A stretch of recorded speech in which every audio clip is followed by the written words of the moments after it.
Assalamualaikum warahmatullahi wabarakatuh. Apa kabar teman-teman semua? Semoga kita tetap pada lindungan Allah Subhanahu wa taala. Kami dari kelompok 5 akan memaparkan mengenai penyusunan desain sumber belajar. Berikut nama kelompok kami. Yang pertama, Fitriatur Rosidah. Yang kedua, Hania Sintarama Putri. Yang ketiga, Rahma Rizkina. Yang keempat, Wanur Aziza. Selanjutnya, langsung saja pada pemateri pertama yang akan disampaikan oleh saya sendiri, Hania Sintarama Putri. Mohon disimak ya teman-teman. Materi yang pertama yaitu pengertian sumber belajar. Sumber belajar menurut Dageng adalah segala sesuatu yang berwujud benda dan orang yang dapat menunjang belajar sehingga mencakup semua sumber yang mungkin dapat dimanfaatkan oleh tenaga pengajar agar terjadi perilaku belajar. Sedangkan menurut Januszewski dan Malonda, sumber belajar adalah semua sumber termasuk pesan orang, bahan, alat, teknik, dan latar yang dapat dipergunakan peserta didik, baik secara sendiri-sendiri maupun dalam bentuk gabungan untuk memfasilitasi kegiatan belajar dan meningkatkan kinerja belajar. Jadi, dapat disimpulkan sumber belajar adalah segala sesuatu atau daya yang dapat dimanfaatkan oleh tenaga pengajar dan peserta didik, baik secara terpisah maupun dalam bentuk gabungan untuk kepentingan kegiatan pembelajaran dengan tujuan untuk meningkatkan efektivitas, efisiensi, mudah, dan menyenangkan untuk kelangsungan pembelajaran. Berikutnya yaitu ciri-ciri sumber belajar. Sumber belajar mempunyai 4 ciri pokok, yaitu yang pertama, sumber belajar mempunyai daya atau kekuatan yang dapat memberikan sesuatu yang kita perlukan dalam proses pengajaran. Jadi, walaupun sesuatu daya, tetapi tidak memberikan sesuatu yang kita inginkan. Sesuai dengan tujuan pengajaran, maka sesuatu daya tersebut tidak dapat disebut sumber belajar. Yang kedua, sumber belajar dapat merubah tingkah laku yang lebih sempurna sesuai dengan tujuan.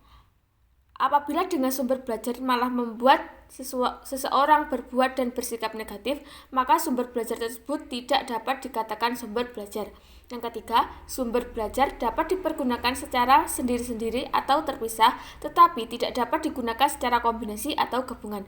Misalnya, sumber belajar material dapat dikombinasikan dengan device dan strategi atau metode.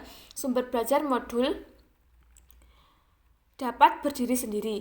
Yang keempat, sumber belajar secara bentuk dapat dibedakan menjadi dua, yaitu sumber belajar yang dirancang by design dan sumber belajar yang tinggal pakai by utilization.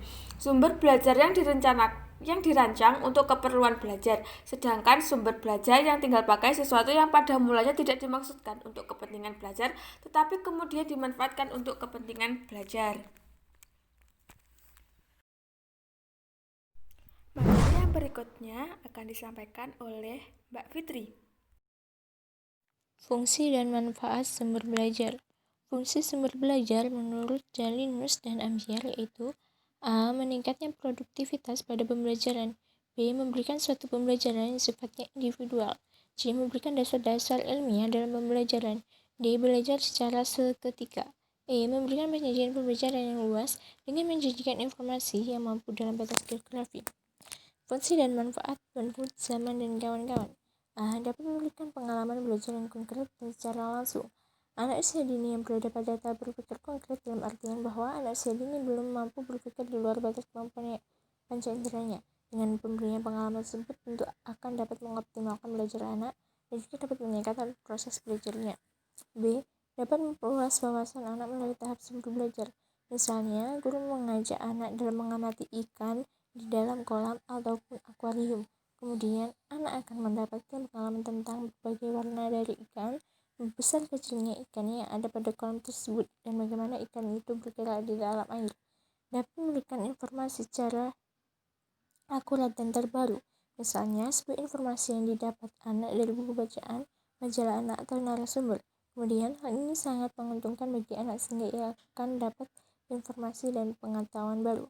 Dengan baru ini akan meningkatkan minat dan juga ia akan terlatih karena adanya pembiasaan. D. Memotivasi anak untuk belajar. Pada tahap ini selalu menjadi fokus perhatian para guru dalam pengelolaan pembelajaran anak usia dini.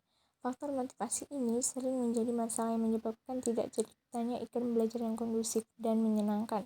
Dengan adanya manfaat sumber belajar ini menjadi alternatif bagi guru untuk masalah tersebut. Dapat mengembangkan kemampuan berpikir secara kritis dan positif. Dengan adanya berbagai alternatif sumber belajar kepada anak, kemampuan berpikir kritis anak akan meningkat.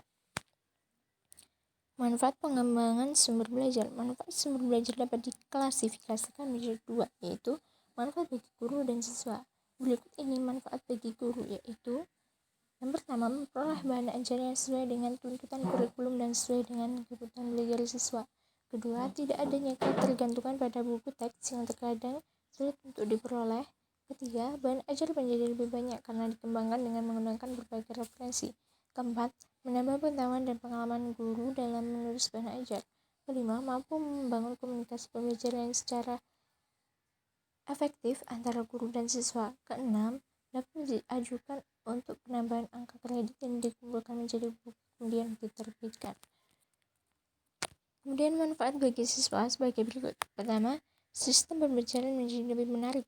Kedua, banyak mendapatkan kesempatan dan belajar secara mandiri dan mengurangi ketergantungan terhadap ketidakadilan guru.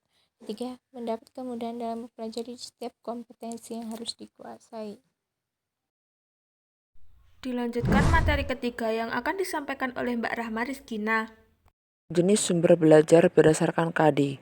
Dari pengertian sumber belajar melahirkan beberapa pembagian jenis sumber belajar. Jenis-jenis sumber belajar yaitu 1. Sumber berupa pesan. Pesan bisa berupa informasi, bahan ajar, cerita rakyat, dongeng, hikayat, dan sebagainya. Yang kedua, manusia. Maksud dari manusia yaitu orang, misalnya guru, instruktur, siswa, ahli, narasumber, tokoh masyarakat, pimpinan lembaga, tokoh karir, dan sebagainya. Yang ketiga, peralatan. Peralatan yang terdapat di sumber belajar bisa berupa perangkat keras, komputer, radio, televisi, VCD atau DVD, kamera, papan tulis. Yang keempat, teknik atau metode. Pendekatan atau metode atau teknik bisa berupa diskusi, seminar, pemecahan masalah, simulasi, permainan, serasehan, percakapan biasa, diskusi, debat, talkshow, dan sejenisnya. Yang kelima, lingkungan atau setting. Lingkungan yang dimaksudkan bisa berupa ruang kelas, studio, perpustakaan, aula, teman, kebun, pasar, toko, museum, kantor, dan sebagainya. Yang keenam, bahan. Bahan yang dimaksudkan di sumber belajar bisa berupa buku, film, slides, gambar, grafik yang dirancang untuk pembelajaran, relief, candi, arca, komik, dan sebagainya. Secara garis besarnya, terdapat dua jenis sumber belajar, yaitu sumber belajar yang dirancang atau learning resource by design, yakni sumber belajar yang secara khusus dirancang atau dikembangkan sebagai komponen sistem instruksional untuk memberikan fasilitas belajar yang terarah dan bersifat formal.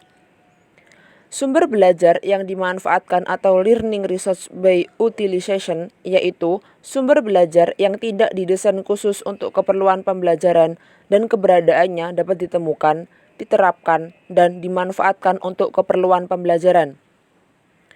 Berbagai jenis sumber belajar tersebut pada dasarnya tidak boleh dilihat secara parsial, hendaknya dipandang sebagai satu kesatuan yang utuh dalam sebuah proses pembelajaran. Semua jenis sumber belajar yang memang sesuai perlu dipertimbangkan demi tercapainya pembelajaran lebih baik. Dengan demikian, diharapkan akan berdampak positif terhadap hasil pembelajaran. Untuk materi yang terakhir akan disampaikan oleh Mbak Wan Nur Azizah. Assalamualaikum warahmatullahi wabarakatuh. Saya Wan Nur Azizah. Sebagai pemateri 4, saya akan menyampaikan materi mengenai kriteria pemilihan sumber belajar. Kriteria pemilihan sumber belajar meliputi 1. Tujuan yang ingin dicapai. Ada sejumlah tujuan yang ingin dicapai. Dengan menggunakan sumber belajar dipergunakan untuk menimbulkan motivasi, keperluan pengajaran, keperluan penelitian, ataukah untuk pemecahan masalah. Harus disadari bahwa masing-masing sumber belajar memiliki kelebihan dan kelemahan. 2. Ekonomis. Sumber belajar yang dipilih harus murah. Kemurahan di sini harus diperhitungkan dengan jumlah pemakai, lama pemakaian, langka tidaknya peristiwa itu terjadi, dan akurat tidaknya pesan yang disampaikan. 3. Praktis dan sederhana. Sumber belajar yang sederhana tidak memerlukan peralatan khusus, tidak mahal harganya, dan tidak membutuhkan tenaga terampil yang khusus. 4. Gampang didapat. Sumber belajar yang baik adalah yang ada di sekitar kita dan mudah untuk mendapatkannya. 5. Fleksibel atau luas. Sumber belajar yang baik adalah sumber belajar yang dapat dimanfaatkan dalam berbagai kondisi dan situasi. 6. Karakteristik siswa. Data yang valid mengenai jumlah siswa, lokasi sekolah siswa mengenyam pendidikan, gaya belajarnya, status sosial, dan ekonomi orang tuanya perlu dijadikan sebagai salah satu bahan pertimbangan dalam memilih sumber belajar yang akan digunakan dalam pembelajaran. 7. Kompatibilitas. Dalam memilih sumber belajar, perlu mempertimbangkan apakah kegunaan media tersebut tidak bertentangan dengan norma yang berlaku dalam masyarakat atau tidak. 8. Kaya nilai, moral, dan norma. Semua mata pelajaran berbasis pembelajaran nilai, sehingga sumber belajar yang digunakan harus memiliki nilai, moral, dan norma yang kaya dan merangsang siswa untuk berpikir. Terima kasih. Sekian dari saya. Wassalamualaikum warahmatullahi wabarakatuh.